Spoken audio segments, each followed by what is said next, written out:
Assalamualaikum warahmatullahi wabarakatuh. Di pertemuan kali ini kita akan membahas tentang beberapa orang muslim yang justru malah salah paham sehingga mereka membela iblis, bahkan memiliki simpati sampai empati kepada makhluk yang terkutuk itu. Pernahkah kalian mendengar orang berkata seperti ini? Iblis itu sebenarnya makhluk yang setia. Dia hanya salah memahami perintah. Atau yang lebih jauh lagi, seperti iblis itu hanyalah korban dari takdir ilahi.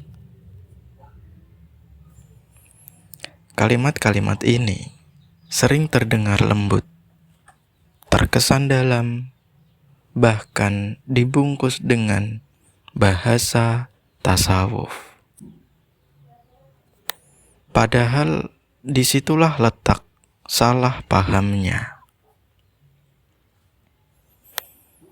Ada perbedaan besar antara memahami rahasia takdir dan membenarkan pembangkangan.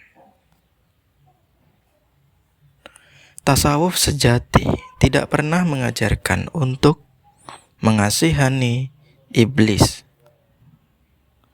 Yang ada justru memperingatkan, jangan sampai kita meniru logika iblis tanpa sadar. Iblis itu bukan sekedar makhluk yang menolak untuk sujud kepada Rabb-nya, tapi juga adalah sebagai simbol dari satu penyakit kuno, yakni merasa sudah mengenal Tuhan, lalu menganggap dirinya kebal dari perintah. Ketika ada orang berkata, iblis tidak mau sujud karena hanya mau menyembah Allah saja. Sekilas terdengar tauhid, tapi jika ditelusuri lebih dalam, itu bukan tauhid. Itu adalah ego yang diselimuti dalil. Itu pun dalil yang mengada-ngada. Karena bukankah Allah tidak meminta pendapat, tetapi Allah memberi perintah. Disitulah tasawuf diuji. Apakah kita tunduk karena cinta, atau memilih tafsir sendiri karena merasa sudah sampai, merasa benar sendiri, merasa bahwa akal adalah satu-satunya kebenaran. Orang-orang di luar sana yang sering kali salah paham terhadap tasawuf, sering terjebak dalam suatu ilusi, merasa berada di level batin, lalu meremehkan adab lahir. Mereka sering berkata, yang penting hatinya. Padahal justru hati iblis yang hancur karena merasa lebih mulia.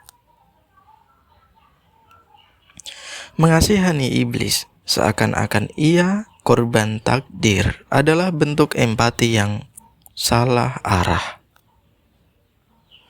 Karena empati tanpa hikmah akan berubah menjadi pembenaran belaka. Bukankah iblis tahu bahwa Allah itu Maha Esa? Ia pun tahu Allah itu Maha Kuasa. Ia bahkan berdialog langsung dengannya. Tapi semua pengetahuan itu tidak menyelamatkannya. Mengapa demikian? Karena ia memilih logikanya sendiri daripada perintah Tuhan. Dan anehnya, ketika manusia membela iblis, sebenarnya ia sedang membela sisi iblis di dalam dirinya sendiri. Sisi yang berkata, "Aku paham maksud Tuhan lebih baik. Aku taat dengan caraku sendiri." Tasawuf sejati tidak pernah mengangkat iblis. Tasawuf justru menghancurkan ego, bukan malah memolesnya. Para sufi besar tidak sibuk mencari pembenaran atas pembangkangan. Mereka sibuk menundukkan diri meski tidak paham sepenuhnya. Karena bagi mereka, makrifat bukan tentang banyak tahu, tapi tentang semakin takut melanggar.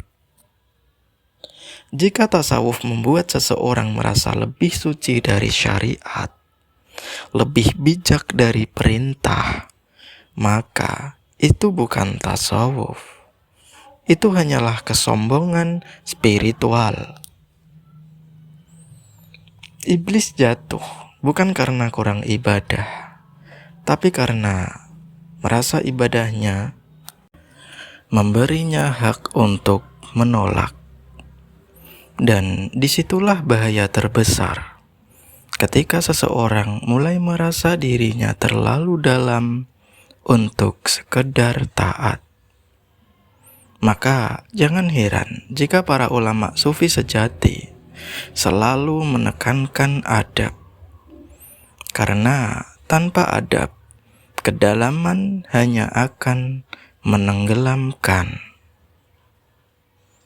Mengasihani iblis itu bukanlah tanda kelembutan hati, melainkan tanda hati yang keliru dalam membaca hikmah.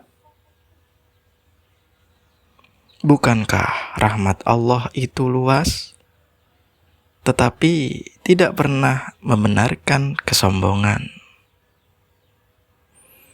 Pertanyaan paling jujur bukanlah kasihan ya iblis, melainkan apakah aku sedang mengulang logikanya dengan baju yang lebih religius?